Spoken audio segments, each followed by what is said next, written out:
여론조사 결과를 살펴보도록 하겠습니다. 차기 대통령 적합도 결과인데 이번엔 결과에서는 윤 전 총장이 이재명 민주당 대선 후보를 오차 범위 안에서 앞서는 것으로 나타났습니다. 이 같은 여론 흐름 어떻게 두 분 해석하십니까? 네. 네, 이거 좀 이재명 후보 입장에서는 뼈아픈 결과가 아닌가 싶어요.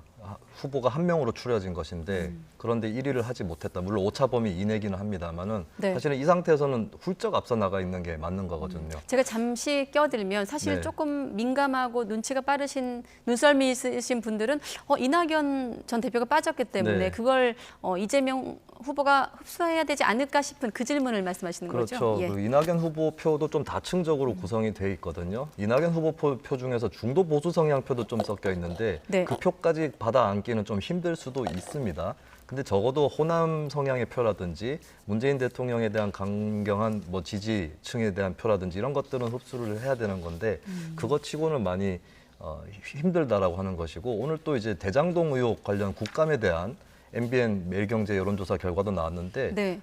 그렇게 이재명 후보의 국감 대응이 썩 좋은 결과를 만들지 못했다라고 하는 그런 여론조사 결과가 나왔습니다. 그리고 네. 많은 국민들이 책임을 잘 다하지 못한 것, 관리 책임을 다하지 못한 것뿐만 아니라 직접적인 비리에 연관돼 있을 것이다라고 의심하고 있는 이런 것도 좀 많이 나왔거든요. 그래서 아무래도 대장동 의혹의 영향을 많이 받은 것이 아닌가라고 풀이를 할 수밖에 없겠고, 근데 다만 국민의힘 주자들도 썩 좋아할 일은 아닌 게 과연 그러면 국민의힘이 경선이 끝나면 저 주자들이 나눠서 갖고 있는 저 표들이 하나로 온전히 뭉쳐질까?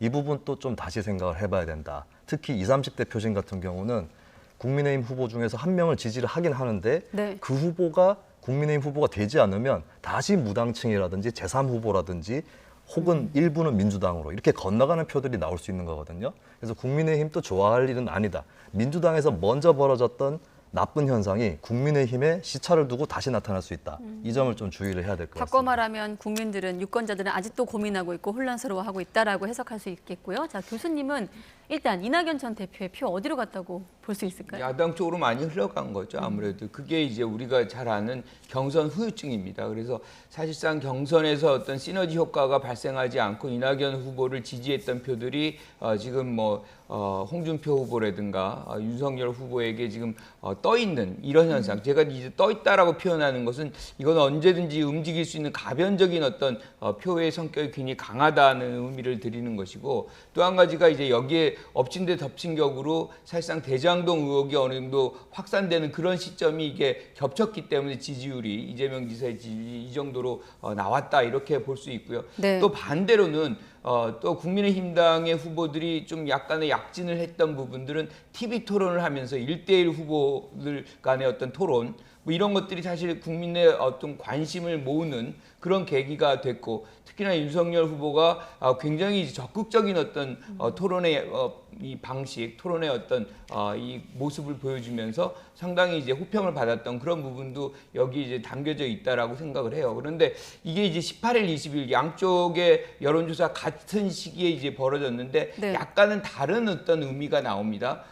이 뒤에 있는 우리가 이제 보는 표 같은 경우는 네. 사실상 다자간에 있어서는 사자 대결에 있어서는 오히려 이재명 지사가 지금 앞서고 있는 자, 부분들이. 그러면 교수님 말씀하셨기 때문에 보여주시죠. 이재명, 심상정, 안철수까지 이제 4명 가상 대결 나온 결과가 있거든요. 지금 교수님 언급하신 부분은 이재명 후보가 모두 앞서고 있다는 조사 그렇죠. 결과인데. 네. 이 표의 이 데이터에 의하면 이재명 후보가 지금 앞서고 있는 부분인데 이거는 저는 18일, 20일의 국감의 효과다. 그러니까 지금 반대로 말씀하셨지만 저는 국감의 선상에서 상당히 혼란스러운 어떤 이재명 후보의 지지층들이 상당히 안정화시키는 그런 기간이었다라고 보는 것이고, 그래서 지지율의 어떤 이 안정화 상황이 지금 벌어질 것이고, 향후에는 더욱더 이런 경향성이 강화가 돼서 본격적으로 여야 간의 후보 간의 어떤 경쟁이 이루어질 전망이다 이렇게 생각을 합니다. 네, 그러니까 시청자분들은 지금 두 번째 빨간 그래프, 이제 홍준표, 유승민, 원희룡,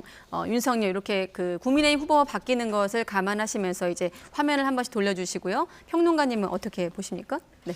네, 가상 대결 조사도 굉장히 눈에 띄는 게 일단 가상 대결로 가면 이재명 후보가 앞서 나가게 됩니다. 이것은 국민의힘 표가 그렇게 여물지 못하다, 단단하지 못하다라는 뜻이기도 해요. 예. 그러니까 현재 많은 조사에서 정권 교체가 정권 유지, 연장보다 더 높게 나타나는데도 한쪽이 확실하게 앞서 나가지 못하는 그 부동층이 많은 그런 상태에 있는 것인데 보면은 결정적 변수는 저는 이 광고 카피가 생각이 나는데 안철수는 살아있다예요. 네, 안철수 후보가 이 가상 대결에서 네. 표를 이제 예를 들어서 유승민 후보가 나올 경우에 20%고 안철수 후보가 13%로 네. 올라갑니다. 그러니까 유승민 후보를 택하느니 안철수를 택하겠다라고 하는 국민의힘 지금 나가고 지지층이 있죠? 제법 예. 존재를 하고 있는 것이죠. 그래서 안철수 효과 때문에 국민의힘 지지층의 표가 많이 분산이 되는 그런 측면이 분명히 있다. 홍준표 후보나 윤석열 후보를 가상 대결에 넣는다 할지라도 뭐 많은 표는 아니지만 안철수 후보가 한 7%, 8% 이렇게 가져가는 이 조사가 있는 거거든요. 네. 그러면 어떻게 보면은 최근에 대장동 의혹이라든지 정권 교체에 대한 여론이 높은 거 이런 것들 국민의힘의 호재인 듯 했는데 그거를 국민의힘이 독점할 수는 없더라라고 하는 것이고 그러면 안철수 후보와의 연대라든지 단일화, 통합 이런 얘기가 다시 나올 수밖에 없다라고 하는 그런 측면이 있겠습니다. 네. 자, 그리고 가상 양자 대결로 짧게 보면 이재명 대 윤석열 한번 보여주시죠. 윤석열 후보가 10.9%포인트 차이로 크게 앞서고 있는 것으로 나타났고 또 국민의힘 대선 후보 적합도를 따로 본 결과도 이제 홍준표 후보를 앞서고 있는 것으로 나타나고 있는데 어떻습니까? 있던 실언 논란, 뭐 잠시 뒤에 짚어볼 전두환 발언 논란 이런 것들이 포함된 상황인데도 지지율이 크게 흔들리진 않거든요. 적극적으로 반영된 상황은 아니라고 저는 봐요. 네. 그러니까 지금 이 실언의 어떤 내용이 굉장히 엄중하기 때문에 이게 전부 다 반영이 됐다고 생각하지는 않고요. 이 지금 지표는 저는 TV 토론의 결과다. 왜냐하면 굉장히 수세적이었거든요. 윤석열 전 총장이 대부분의 어떤 TV 토론에서. 네. 근데 어느 시점부터 굉장히 공격적으로 특히나 홍준표 후보가 굉장히 장담했었죠. 내가 가만 안 둔다라고 얘기를 했는데 사실은 그 TV 토론에서 오히려 역공을 당하는 이런 장면이 뭔가 더 이제 윤석열 후보에게 자신감을 불어넣어주는 이런 장면으로 전환이 됐었기 때문에 그런 효과의 결과다. 저는 이렇게 생각하는데 네. 지금 전두환 발언에 이어서 나타나는 그런 이 여론조사 결과는 많이 달라질 가능성이 저는 매우 높다라고 봅니다. 그렇군요. 네, 저도 좀 더 지켜봐야 될 것 같아요. 왜냐하면 이 전두환 관련 발언 이것이 불거진 게 화요일인데 이 조사가 월, 화, 수 이렇게 실시가 됐거든요. 네. 지금까지도 여파가 오늘 목요일인데 있는 거고 사실 전두환 씨에 대한 문제가 다는 아니에요. 이번에 드러난 것이 참모들 말을 잘 안 듣는 게 아니냐 이런 것도 추가로 불거진 게 있거든요. 네. 좀 묘하게 생각이 되는 것은 전두환 씨가 전문가들을 잘 기용해가지고 일을 잘 맡겼다는 취지로 윤석열 후보가 얘기를 한 거잖아요. 네. 근데 윤석열 후보 본인은 참모 말을 잘 듣는가 이런 생각도 한편으로는 듭니다. 그래서 이게 단순히 사실 윤석열 후보가 개인의 이력이라든지 이런 것들을 살펴봤을 때 진짜 전두환 씨를 정치적으로 좋아한다 이렇게 의심하기는 어려울 것 같아요. 근데 지금 국민들이 화를 내는 건 그 본심 때문에 화를 내는 것이 아니라 이런 실수를 쏟아냈을 때 수습하는 과정 이런 것들이 나쁘다라고 하는 거거든요. 네. 예.